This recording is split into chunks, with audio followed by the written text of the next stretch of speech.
Asad Mohammed, everything. The speaker, he resigned yet?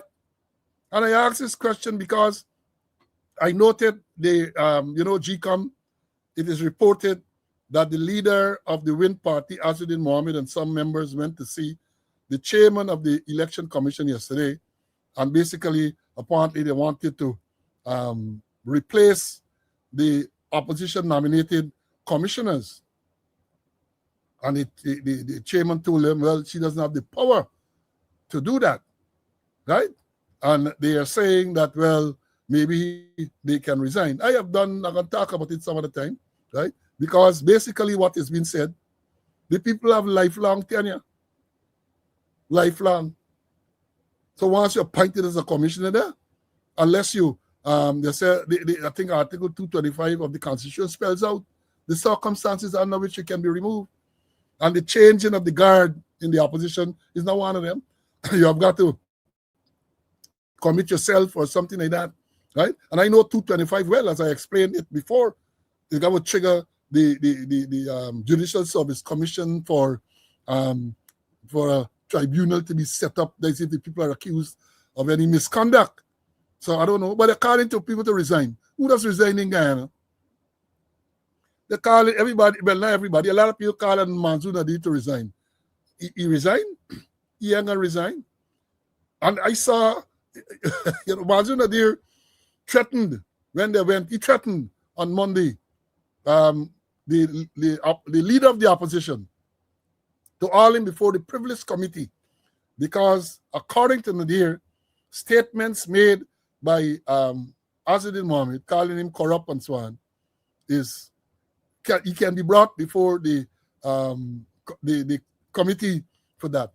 But somebody wrote to remind Mansour Nadir that you can only be brought up before the privileged committee for act committed in Parliament. You can only be brought up before the privileged committee for act committed in Parliament.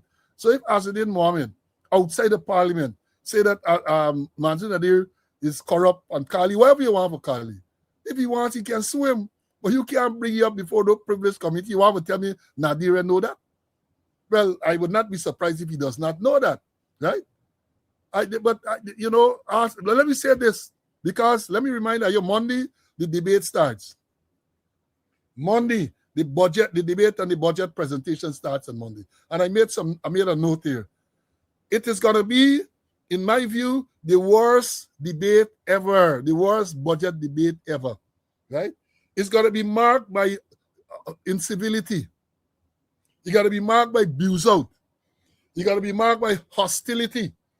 You're going to have animosity is going to be gonna prevail.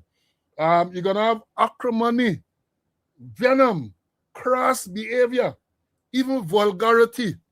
Perhaps you're going to hear about another dildo. It's going to happen. And here going to happen. Here what's going to happen. A lot of the people in the opposition benches are inexperienced parliamentarians. They don't even know the rules of Parliament and so on. Many of them might be good debaters and so on, but they know the rules of Parliament.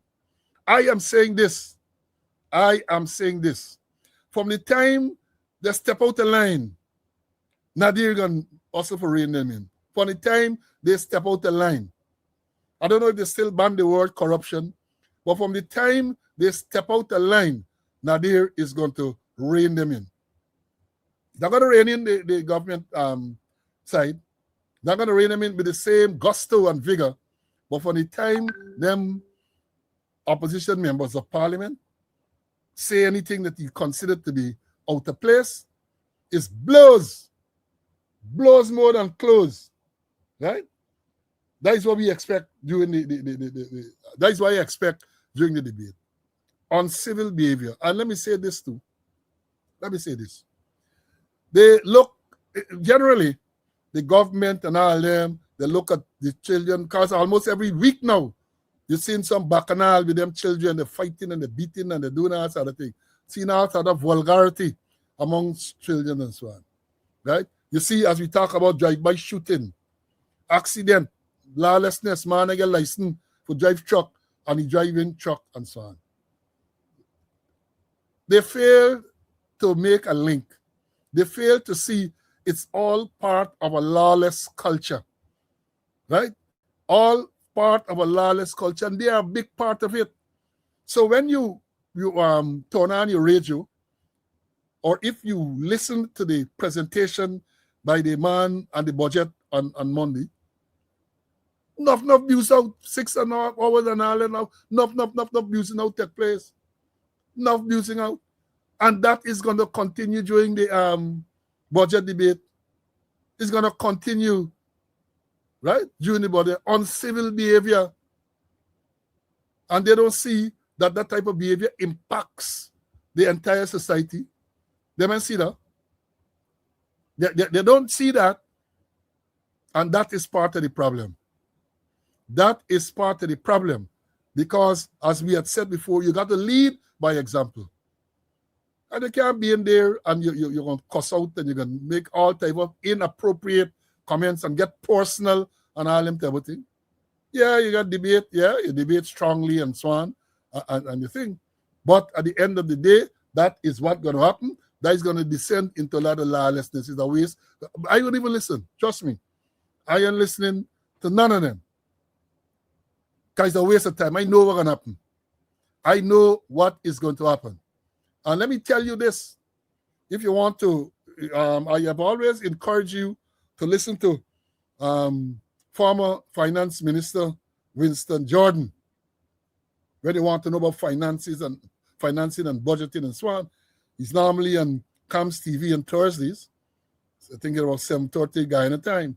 Well, yesterday in Guyana, they had big blackout. So the program was affected yesterday, Thursday. And then he did it this morning, right? I didn't get to hear the whole thing. I'm going to tune back in to catch the part that I missed. And I am telling you, I ask, go on YouTube and listen to some of the analysis done by Mr. Jordan to see how they're bluffing you. Listen. And you're going to hear how they bluff and talking as other thing. Gaisuko, imagine what, 13-point-something billion into Gaisuko? That bottomless pit. Gaisuko now is not about economic. Gaisuko now is about supporting a base, right? Supporting a base. That is what Gaisuko is all about now, right? Let me bring in, I have some other things, but almost 7 o'clock already. So let me bring in CC, and then I got a few more tunes to drop on him, and then we're going to think. Send you out nice into this weekend. Go ahead, CC. Yeah, I agree with you. And the words that you use, the debate is going to be acrimonious. It's going to be acrimonious. A lot of things is going to take place there. So let's look out. And I was disappointed I didn't get to listen to, well, he wasn't on Thursday. But I understand he was on this morning, so I'm going to listen to him to get a real insight on the budget's presentation or what was there in the budget.